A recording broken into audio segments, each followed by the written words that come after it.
Today, I wanted to talk about why therapy never worked for me as the daughter of a narcissistic mother and why perhaps it hasn't worked for you.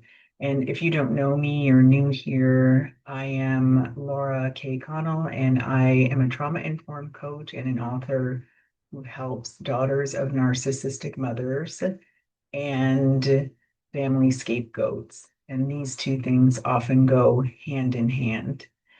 And I am also the survivor of a narcissistic mother and family scapegoating, so I know of which I speak. And I'll say this is the first reason why therapy didn't work for me. And that's because none of the therapists I spoke to had any experience with the things that they were trying to help me with. And I believe this was a real impediment to my healing. So I'll take you back in time a bit. And the first time I walked into a therapist's office, I was 19 years old. And I was looking for help to deal with very negative thought processes, a lot of self sabotage, and an impossible relationship with my mother. And of course, I didn't know at the time that I was dealing with a narcissistic mother. However, the therapist took a very detailed intake of me and my family system. And so it was very clear that what we were dealing with was very dysfunctional. My family of origin was extremely dysfunctional. But in spite of all that, there was no connection made between the problems I was experiencing as a young adult and what I had gone through in the past. It was sort of just thought that this was something that I was suffering, some kind of character flaw, I suppose, that kept me thinking negatively and sabotaging and not being able to relate well to my mother. And what could we do to fix it? What strategies could we apply to the situation? And so I was given on that first visit a book called Learned Optimism. And this is by the father of positive psychology, Dr. Martin Seligman. And this book essentially told me, and it's been a long time since I read it, didn't resonate with me at all. And it made me feel actually more ashamed because I realized that this wasn't going to fix me. I couldn't do it. Even though I was a very diligent person following all the rules of this book, it wasn't having any impact on me. So essentially, it was telling me to override my negative thinking through reframing it into something positive. And that may be a very simplistic explanation, but that is really what it was telling me to do, override what I was feeling with the logic in my mind. And of course, we know now that this doesn't work. And this was back in the 90s when I was given this book. And that was the time when positive psychology was really starting to grow and take hold in the culture and in the psychology field and all of that. And it's really based on the idea that everybody has the ability to grow and change. But of course, I was dealing with a narcissistic mother. That was the root of all my problems, and that was the cause of my present day problem as well, which was not being able to get along with her no matter what I did. But none of this was detected by the therapist. None of this was explained in the book. And all I got was the feeling that something is really wrong with me because these therapeutic techniques that are supposed to be so effective don't work for me.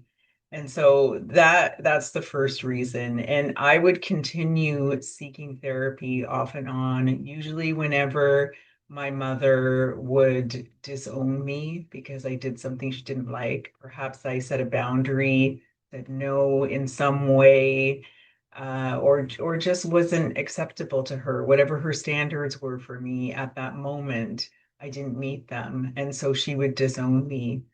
Other times, less frequently, she would threaten to take her life if I didn't do what she wanted or if I had done something to displease her, which could have been anything. I didn't usually find out until afterward quite surprisingly, that I had done something to offend her, and it would knock me sideways. And I felt like it was my job to keep her alive. And so I would go into therapy thinking, if I don't figure this out, my mother's going to hurt herself or possibly unalive herself, and that's all going to be on me. Not realizing that this is not a normal mother-daughter issue. It's not something that other daughters deal with. This is coming from the mind of somebody who has something very wrong with them, a personality disorder. So it's actually her who had the problem and not me. But every therapist I went to was not able to detect this. Instead, they kept giving me strategies to try and deal with my mother. One of them said, if you don't have a relationship with your parents, you will regret it for the rest of your life. You must do everything you can to keep a relationship with your parents. And so this is the kind of advice I was given. And as far as the negative thought processes, what I know now is that those were actually a product of my childhood trauma. So those were protecting me. And this is how it works. I was told, well, you're thinking negatively, you're expecting the worst.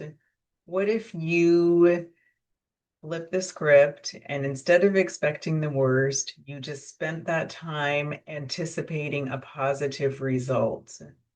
Wouldn't that feel better? Well, logically, of course it would. And you might be thinking, did you pay for this advice? And the answer is yes, I did.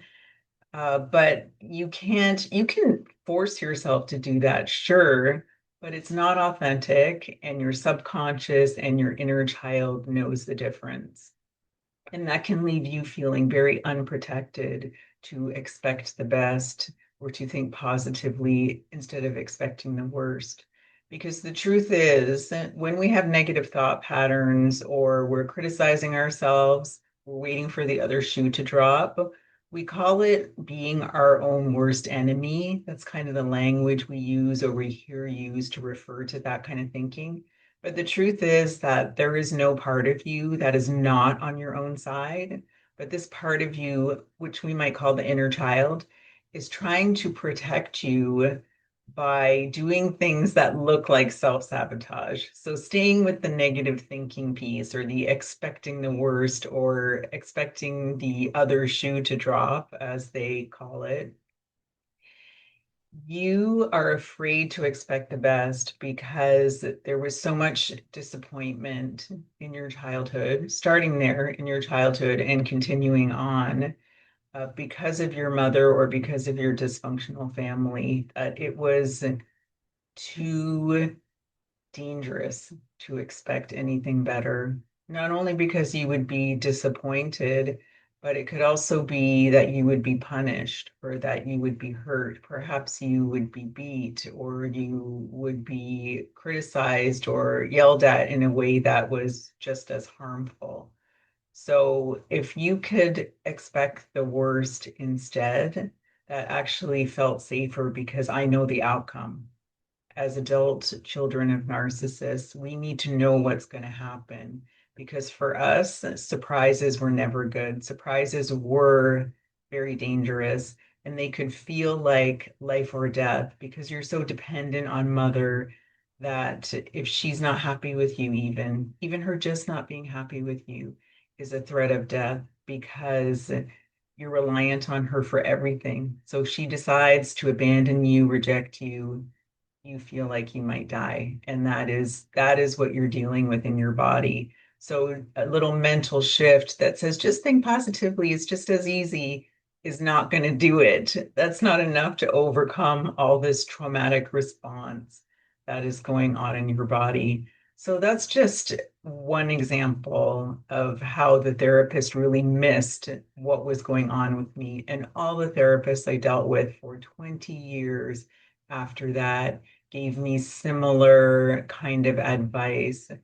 And some of them tried to do inner parts work with me. And I look back and I see that they probably had learned some of that modality, and I can see they were trying to use it, but it wasn't effective because they hadn't been through what I had been through. They had no idea what really, my inner parts look like. And I was given the type of advice like to access the part of me that is the warrior and to have her come out and defend me. And that just didn't make any sense to me. It didn't resonate with me at all. And that wasn't how my inner parts were operating.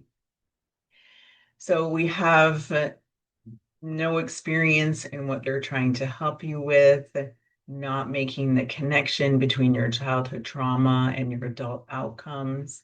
And in fact, it was in the 90s that we had the adverse childhood event study that showed and proved that there is a definitive link between childhood adverse events like narcissistic abuse and negative adult outcomes, be they physical, emotional, and so on. So I argue that all types of self-sabotage can be linked to a childhood where you didn't feel safe. And this is your inner child trying to protect you with short-sighted relief of pain that is not going to help you in the long run, that is going to sabotage you in the long run. So, a really simple example, it would be an addiction of any kind.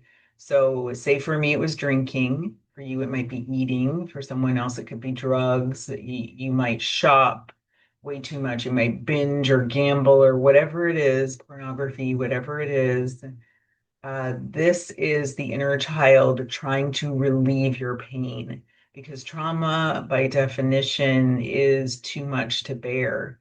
So we need an escape from that pain. And we develop these coping mechanisms, these addictive behaviors to escape that pain.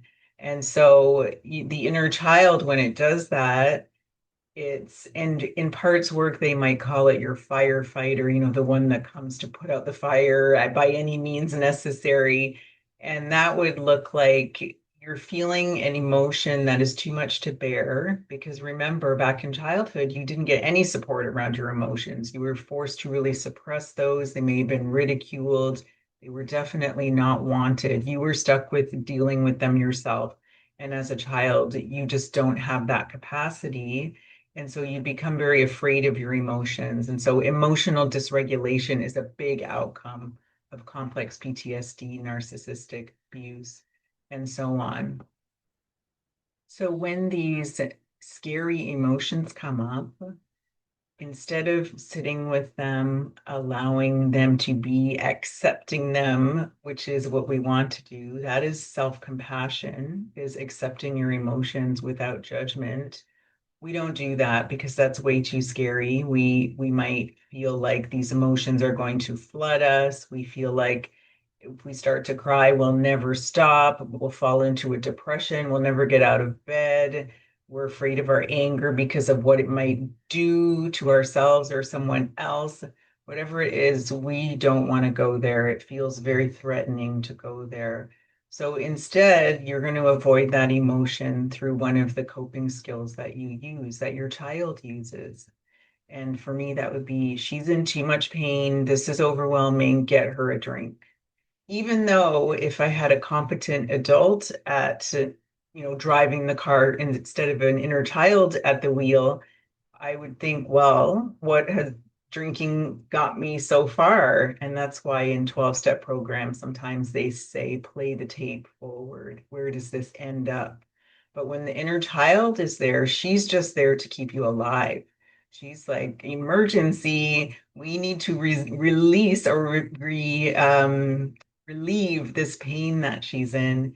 And that's going to take a drastic measure. So hit a drink, eat something quick, satisfy this need for comfort. And we're not thinking about the consequences at all. And so that is why self-sabotage is the go-to for the inner child. It believes it's protecting you with these things that are bad for you in the long run. So, what can you do if therapy is not working for you? Most of my clients, therapy has either not worked for them or it has had limited results and they have needed coaching to get them to the other side. For me, after 20 years of therapy let me down, I worked with a coach for 3 months who got me more results than all the therapy combined. And so, coaching is very different than therapy. And I have been accused on Instagram and so on of playing therapist without a license. That's just one of the criticisms, we'll call it, by licensed therapists out there that don't like the fact that I am speaking out about how therapy hasn't helped me and most of my clients. And the fact is, I'm not playing therapist. What I'm doing is very different than therapy. Coaching is very different than therapy, and it does not use the same techniques and it gets results fast. And so that is a big difference.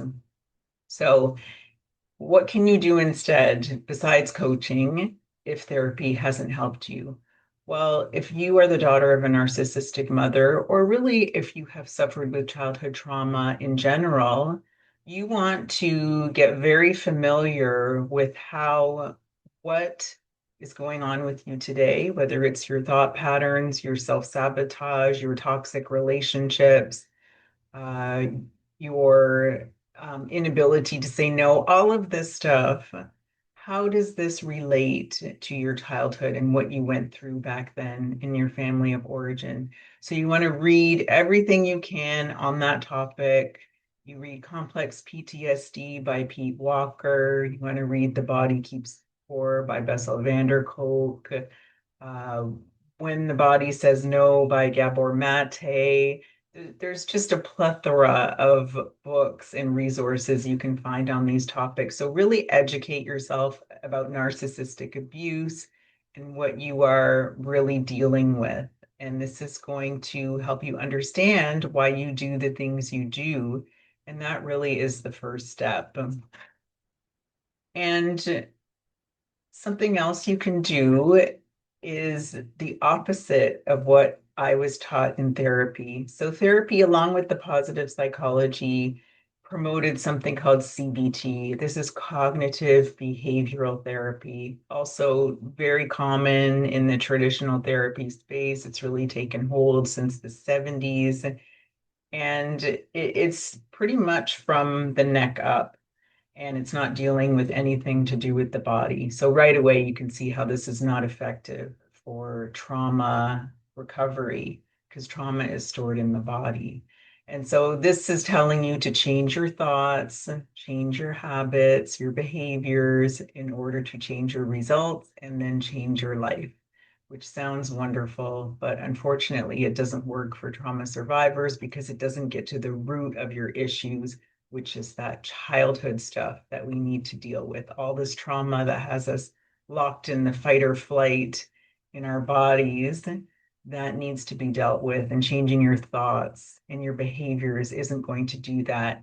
The behaviors will change, the thoughts will change as a result of the work you do to heal your trauma. That is not the way to get there. That is the outcome. And that is the big difference.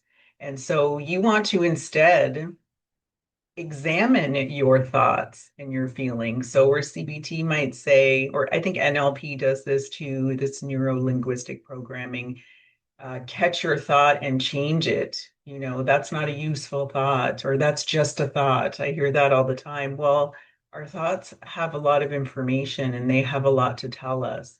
And so you want to examine that thought and ask yourself, I wonder why I think like that. Why do I think so negatively? Why do I expect the worst?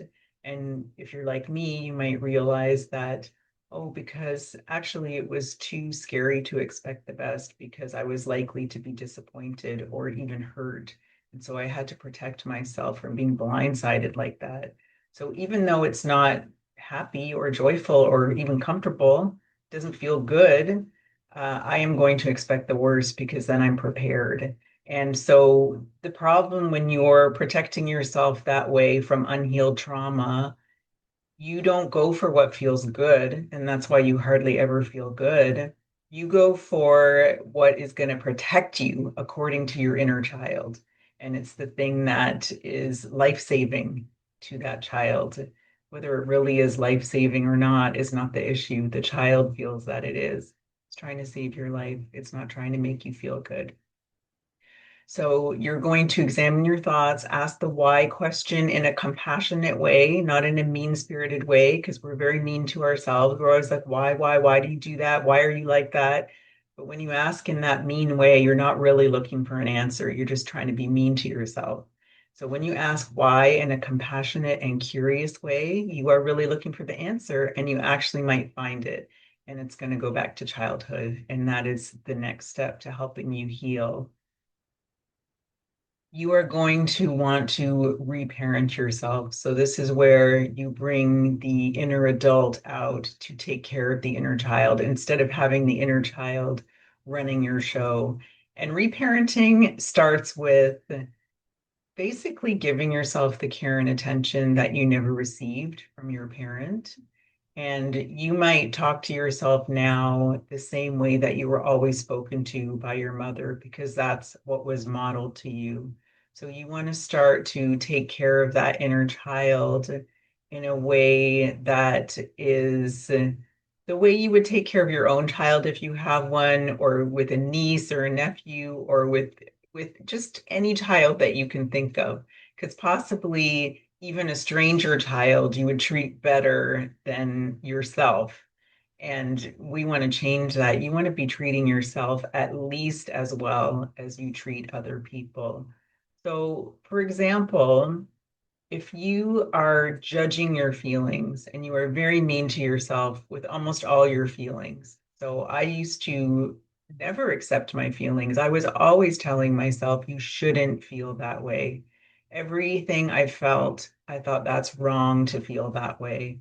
But now I realize there are no wrong emotions. They're just emotions. And like thoughts, they have information to share with us. So, for example, anger often means that something has to change. There's something going on that you shouldn't be tolerating. Your rights are being abused, your boundaries are being crossed, whatever it is, anger is there to really stand up for you. And when you suppress anger, in fact, you can get very sick inside your body. And there is research, scientific research, that bears that out as well. And with the emotions, you want to accept them, you want to put your arms around them. There are cases of people who have lived with depression for decades and resisted it the whole time. They hated their depression. But when they accepted their depression and decided to put their arms around it, so to speak, the depression went away. So it's true, what you resist persists. And again, there's research behind this. Pain that is resisted is more intense than pain that is accepted. Doesn't mean it totally goes away, but it will be less than if you resist it. And so if you accept your emotions and allow yourself to feel them, they may not go away instantly, but you'll be able to walk through them and process them instead of keeping them at bay, which makes them stick around for even longer, eh, forever. They'll never go away.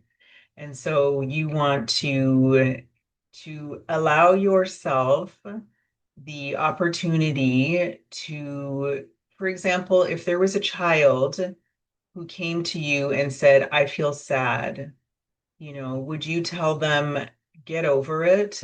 What's wrong with you?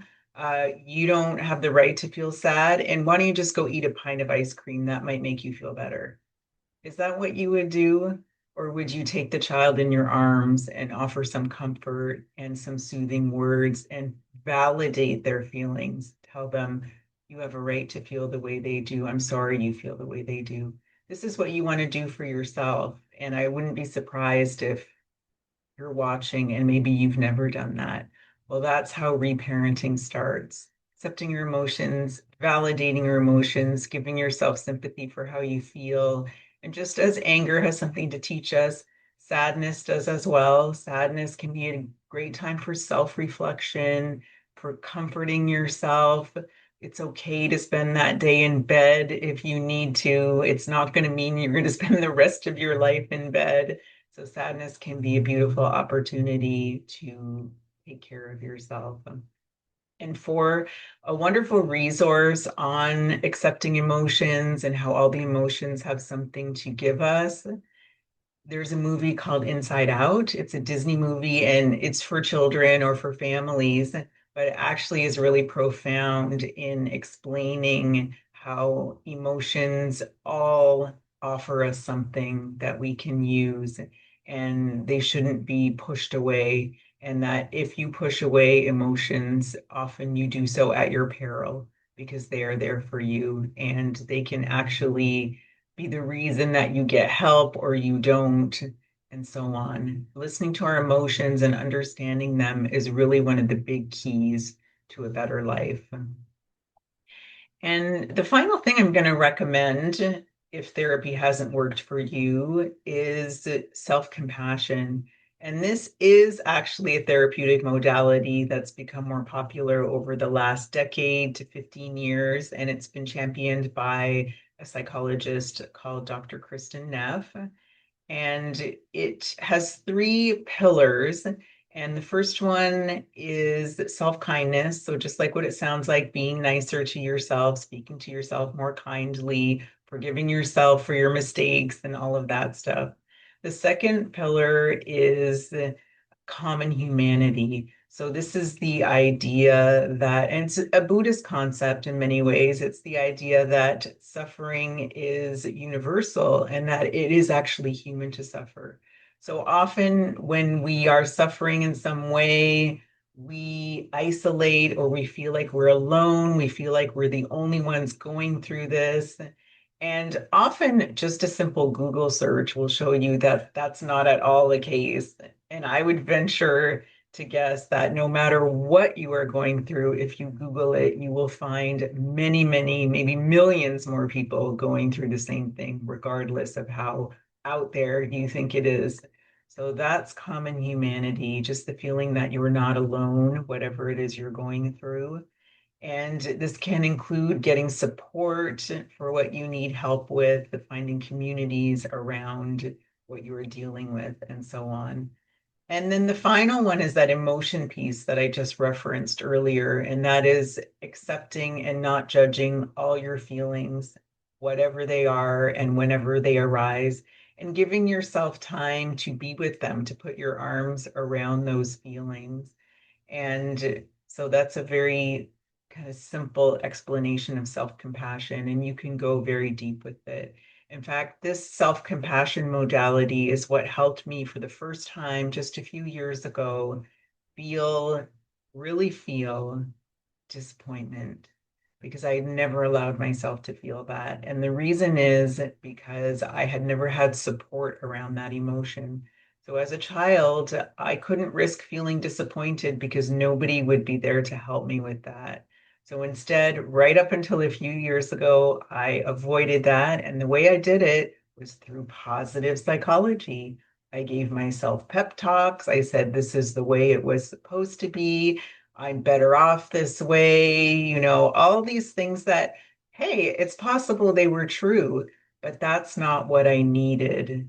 I needed to feel what I was really feeling and go through that dark phase of, I'm really disappointed. This really sucks. This is not what I wanted. And I feel really bad right now, and that's okay. And then when I've soothed myself through that, maybe I can go to the other side of the silver lining and so on. But we don't want to miss that step in between where we're able to comfort ourselves. Because if you jump to the pep talk without doing that work, it's not authentic and it doesn't change anything on the inside. It's just an external change. And that is not that behavioral change, that thought change is not enough to really change who you are inside because who you are inside has been covered over with all these coping mechanisms that you've used to literally keep yourself alive starting in childhood. And so as an adult, these can even lead you to believe that your personality is different than what it really is.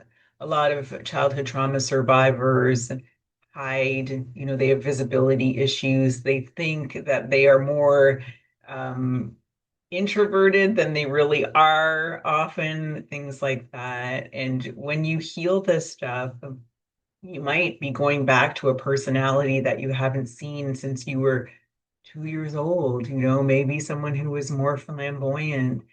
And so it's a process of taking away all these coping skills that have become part of our personality, but don't really express who we are. Because in the homes that we grew up in, self-expression was not allowed.